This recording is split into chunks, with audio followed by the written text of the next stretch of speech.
First, let me apologize to all of you. I have a long-standing commitment to speak downtown. I'm sorry this was scheduled months ago.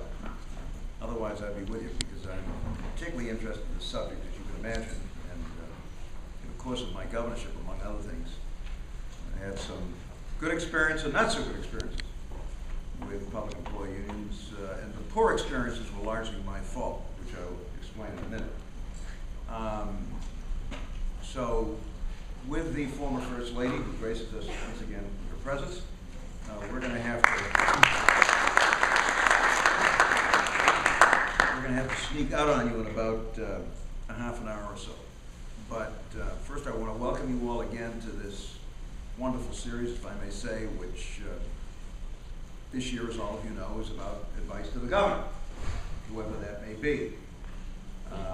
I was teaching last night, so I didn't have a chance to watch the debate, but 6 weeks to go, and we're going to know who the governor is going to be for the next 4 years. So this is a particularly timely subject, and we're particularly pleased to have not only Professor Bluestone, who will be making a presentation to you shortly, but a couple of people that I've known and respected and admired for a long time. Mike Ross, the President of City Council, who happens to be the City Council who represents Northeast University in this district, and whose dad, years ago, when Kitty worked on Holocaust issues because his dad was a survivor of the Holocaust, and Richard Stutman, who is the president of the Boston Teachers Union, and who I meet from time to time at Costco. So you know where we're coming from. I have no complaints about Costco. In fact, I think it's a terrific place. If you don't shop there, there's something about it. Not only that, they treat their employees right. Average wage is $19 an hour with health insurance, which is more than one can say for other large wholesale chains. And it should be known, my kids threatened to do a Costco intervention on me. To give you some sense of, Kitty says I'm the cheapest guy in America. That's a bit of an exaggeration, but I'm frugal, no question about that. And you can't beat the quality. My only complaint with Costco is there's not one in Boston. So after this evening, we three are going to collaborate. In fact, I actually called the Costco CEO in Washington and said, when are you going to put a Costco in downtown Boston? It will be the most profitable Costco in the whole chain. I have no doubt about it. Not that I don't mind driving to Dedham, but I do mind driving to Dedham. I won't go on at great length except to say this. You can't be a chief executive and you can't be the governor of the Commonwealth without taking your relationship to your employees seriously. And that's true, I think it's fair to say, of any CEO, public or private. And being a legislator for 8 years does not prepare you for that responsibility. It just doesn't. Now, it isn't that I wasn't concerned about the quality and caliber and productivity and motivation and feelings, frankly, of state employees, because I was the chairman, the House chairman of the Public Service Committee, which dealt with all public personnel issues. So I knew a good deal about that, but never found myself in a situation where I was the CEO working with my employees and their unions. And I really screwed things up royally, in case you forgot, those of you who are old enough to remember, in my first term, particularly with the state police, who proceeded to picket me all over the state.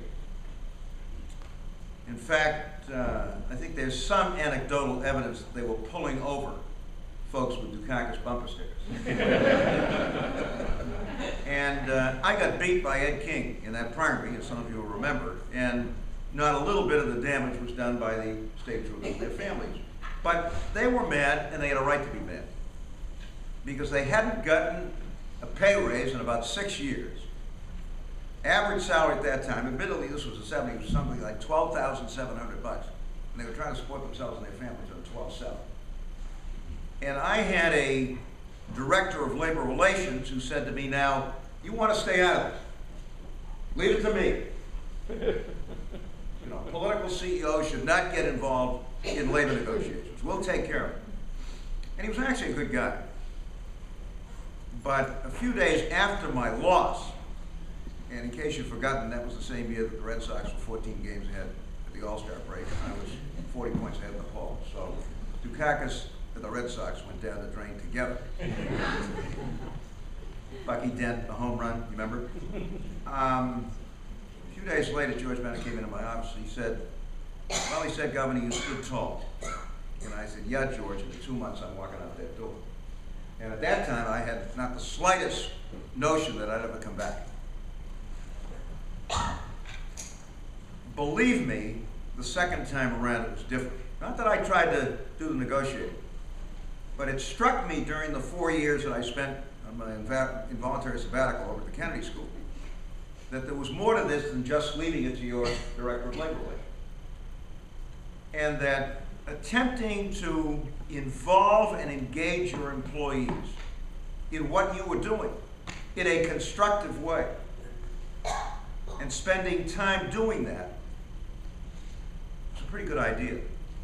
And in point of fact, folks, we had a very good example of that during the Clinton administration. I don't know how many of you remember the Reinvention Project. It was actually the responsibility of Al Gore, in which for the first time in a long time, a president of the United States, or for that matter, a governor, in this case, Bill Clinton, decided that instead of doing what a lot of elected CEOs normally do, which is to assemble a group of prominent business people and then tell them to give you recommendations about how to straighten out and improve and make government more efficient, he and Gore, who took on major responsibility for this, decided they would do this involving career employees in the federal government. And the Reinvention Project was one of the most successful things that any administration ever did. Actually reduced the number of federal employees by about 250,000, collaboratively and cooperatively, saved about $6 billion and socked that $6 billion into the Clinton Community Policing Plan, which put 100,000 community police officers in the street.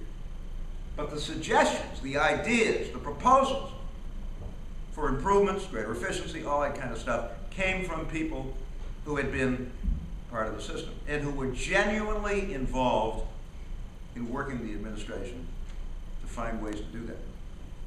And at least, for whatever it's worth, in my experience, that's the way you try to approach this relationship between a political CEO, a government CEO, and one's employees. Needless to say, Duke 2 was a hell of a lot more successful when it came to that kind of thing, and frankly, in general, the Duke 1, I think a lot of it had to do with a painful lesson that I learned in the course of that. I also had the advantage, when I went over to the Kennedy School, of having a chance to spend time with a fellow named John Dunlop, who was a very rare human being. He had been Secretary of Labor under Jerry Ford, of all people. But John Dunlop was one of the great people in the field of public employee, for that matter, private as well as public, labor relations. And I spent a lot of time listening to John Dunlop, and it did me a lot of good. In any event, these days I try to teach this stuff around here, and there are at least a few students who are going to have to put up with my teaching on the subject who are in this audience, so I welcome them. In any event, great to have you. As you know, this is one of a series of sessions we're having open to the public. Tell your friends and neighbors and relatives. We've got seats for them. And we'll be dishing out advice to the new or re-elected governor, as the case may be. Right through, Barry, no, December the 8th? December the 8th, both pre and post. In any event, without further ado, I want to introduce Professor Bluestone to you, who's going to kind of set the stage for our discussion. Then you're going to listen to City Council President Ross and the President of the Boston Teachers Union, Richard Studman, and then you're going to have a chance to have at them. Unfortunately, we're going to be at the Algonquin Club of all places. But they do have valet parking. Kitty decided, if I was doing this on my own, I'd take the tea. But in deference to my wife, we will fork over whatever they charge you at the Algonquin Club for valet parking. Anyway, Barry Bluestone.